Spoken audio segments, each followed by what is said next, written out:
Hello and welcome back to Simon's Rants. I'm Simon and today I'm giving my second thought on The Hateful Eight. Now this is your spoiler warning. If you haven't seen it yet, you should go watch it and then come back and we'll talk about it then.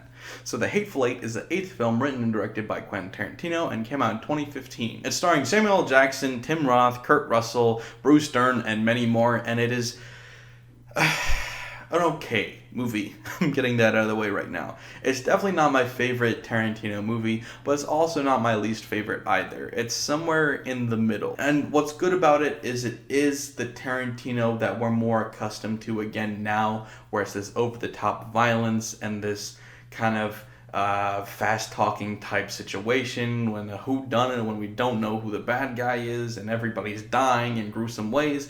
It's fun in that way, but I didn't have as much fun with this one as most of the other ones. And it took me a while to figure out why. I actually had to rewatch it recently to figure out why. And I'm rewatching it again going, I don't care for any of these characters. Like, at all. And I think I figured out why. So in most Tarantino movies, you get a ridiculous amount of backstory. You get to know everybody, whether it's through being told who they are or figuring out who they are through how they interact or whatever. You get to know these characters really, really well, and it's part of why you like them. But on top of that, the characters are also all really likable. In this, you don't know who anybody is because that's the point. You're supposed to try to figure out who the bad guy is or who the good guy is or whatever through this whodunit type scenario, but because of that, you don't know much about anybody at all. And none of these characters are also really likable in any way. So you're watching these 8 people fight to the death, trying to wait and find out who's going to survive and who's going to die, when, at least for me, I didn't really care. I didn't care about any of these people. In fact, some of them I hated. Like, Samuel L. Jackson's character is very unlikable in this. Samuel L. Jackson is a great actor and all, but his character in this is kind of detestable. And he seems to like to play detestable characters, but in this case, it wasn't detestable in like a likable way. It was just detestable in like a gross way, where he's telling this guy to his face how he like raped his son and stuff. And I don't enjoy that, and I don't like this character because of that. And I know he was lying, or at least I think he was lying to try to get a rise out of the guy, but like, it's ugh. It makes my skin crawl. So I think that's kind of why this movie fell flat a little bit for me. It's got a good mystery, it's got a good story, it's got good directing and writing for the most part, but just the way these characters are portrayed really doesn't lend itself to Tarantino's style, because Tarantino is so much about the dialogue and the chemistry between different characters and stuff. None of these characters have much time to have chemistry, and even the chemistry they do have is very bitter, angsty chemistry, which can be amusing at times, but for the most part it's just people not trusting each other from across the room, because nobody trusts each other, and that's understandable in this situation, but it's not something that really breeds great character chemistry or great comedy that often. So even though the setup is good, and even though the story is good, I feel like this almost would have been told better as a book, because you can just read these backstories of these characters real quick in a way that doesn't give away too much or whatever, and there's more time to figure out who these people are by hearing their thoughts and reading out about them like that. In a movie, the whole point is that you don't get to know these characters, so that you don't know who is who. And that's good and all for a certain kind of movie, but Tarantino's strengths work directly against that style of filmmaking.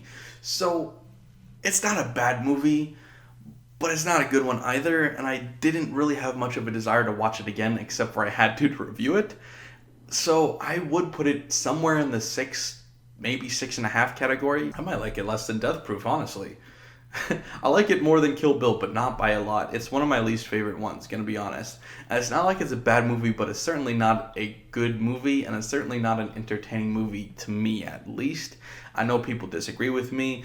I've heard people say it's better than Django Unchained, which I certainly disagree with, and I know most people would definitely agree that it's better than Death Proof. I'm not sure about that, though, but if you're wondering why I like Death Proof, you should go watch that review, because I already talked about it. Definitely didn't dislike it in any way. I just didn't really enjoy it either. And it's hard to review a movie like that because it just didn't leave much of an impression on me other than the fact that I didn't want to watch it again, especially not the Netflix version, which has like an extra couple hours or whatever. It's ridiculous.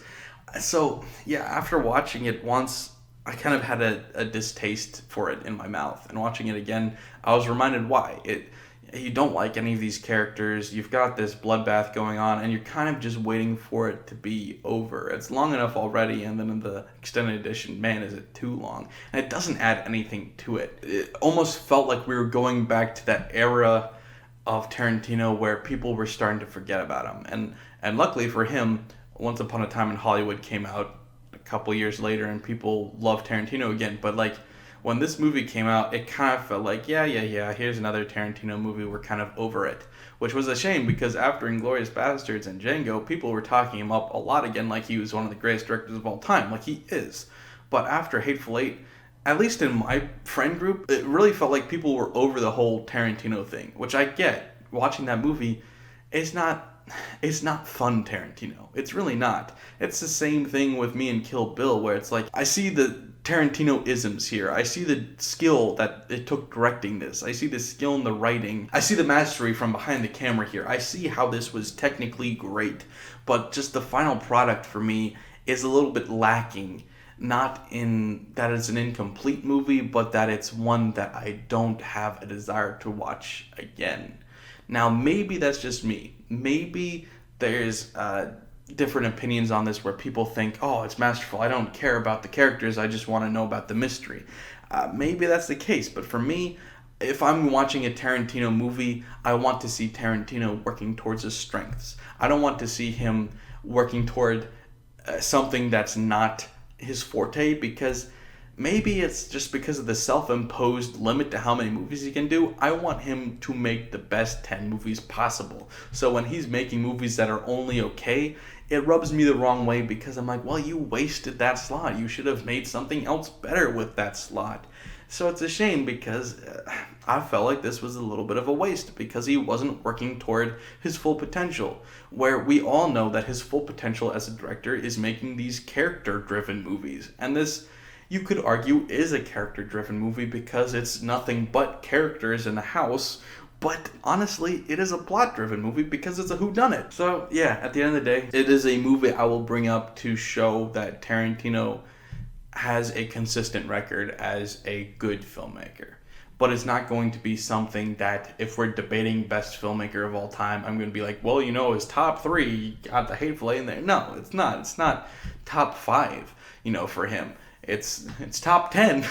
It's definitely top 10. I mean, it's solid. And if you're critiquing it purely on technical perfection, as with all Tarantino movies, they're technically perfect. I'm reviewing them more on my enjoyment of the movie. And my enjoyment of this movie wasn't very high. Same thing with Kill Bill. It's not like either was sloppily made. It's not like either were a poorly made movie that I'm like, ugh, you can see the boom mic, or what, there's a plot hole right there. He rarely has mistakes in his movies. They're usually technically great. But just because something is technically great doesn't mean that I enjoy it necessarily. I can respect it, and I respect this movie. I respect what Tarantino did with it. I respect his ability as a director, as a writer, as, a visionary, all of that, and as an artist. But this movie wasn't my cup of tea because of the reason I've listed. It's just, it felt empty for a Tarantino movie. It felt like a shell of a Tarantino movie. Like, it seemed to be hitting all the points of a good Tarantino movie, but it seemed to be hitting the points for the sake of hitting the points. It didn't seem to be having fun getting to those points. And maybe I'm wrong in that. Maybe it's just certain things about it have rubbed me the wrong way, and other people are enjoying the journey. I just didn't. So, I don't know. I really don't know. This one's still pretty fresh for me. I've only seen it a couple times. Maybe it'll have time to grow on me. It took me a while to have the other ones grow on me. I didn't mention this, but actually Django Unchained, I didn't like the first time I saw it. The second time I saw it, I thought it was okay. And the third time I saw it, I loved it, and I've never looked back since. So maybe The Hateful Eight is one of those movies that it really just needs time to grow on me. I don't know yet. It's still pretty new. It's still pretty fresh. So I'll give it some more time. I'll watch it again, probably in a year, and give it another try. So let me know in the comments below what you guys think. And if you're new here, please subscribe. Also, like and share. It helps me out a lot. Thanks, guys. Bye.